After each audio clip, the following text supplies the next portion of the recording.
तुम्ही पाहत आहात MCN न्यूज मराठी। महाराष्ट्र एक्सप्रेसमधील अस्वच्छतेचा धोकादायक प्रकार समोर आला आहे। गोंदिया ते कोल्हापूर धावणाऱ्या महाराष्ट्र एक्सप्रेसच्या AC आणि स्लीपर कोचमध्ये झुरळांचा वावर असल्याचा आरोप प्रवाशांनी केला आहे। ट्रेन क्रमांक 11:40 मध्ये प्रत्येक कोचमध्ये झुरळांचा त्रास होत असल्याने प्रवाशांमध्ये नाराजी आहे।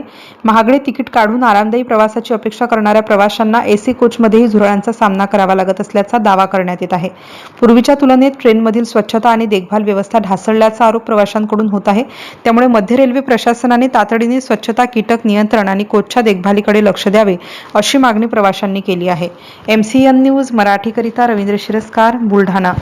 हम लोग ट्रेन नंबर 11040 में है, कोच नंबर B4। हम लोग की सीट है 65।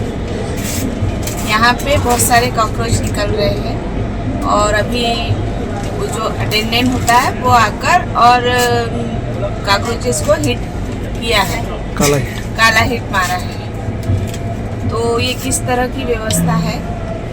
और यहाँ पे जो पानी बिक रहा है वो भी 20 रुपए का बिक रहा है। लोकल वेंडर्स है। 8/8/2026 रोजी आम्ही महाराष्ट्र एक्सप्रेसमध्ये ट्रॅव्हल करतोय। गाडी नंबर आहे 11040। गोंदियापासून कोल्हापूरपर्यंत आम्ही जातोय। बोगी नंबर B4 मध्ये आहोत आम्ही आणि आम्ही आता रात्रीची वेळ झाली आणि आम्ही जिकडे बघतोय तिकडे कॉकरोचेसच दिसत आहेत आम्हाला।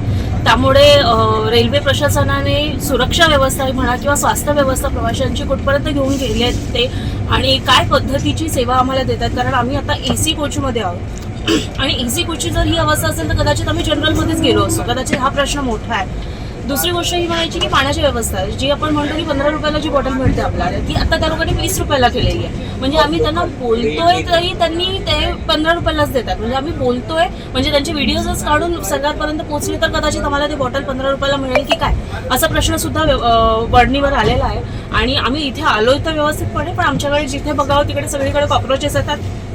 त्यामुळे हा प्रश्न पण महत्त्वाचा आहे की यंग जनरेशन जेनजीज जे कॉकरोचेस आहेत आपले त्यांनी सरकारच्या नाकात दम केलेला आहे, पण इथे रिअल कॉकरोचेसने आम्हा प्रवाशांच्या नाकामध्ये दम केलेला आहे। त्यामुळे हा प्रश्न कुठेतरी उचलला गेला पाहिजे। थँक्यू।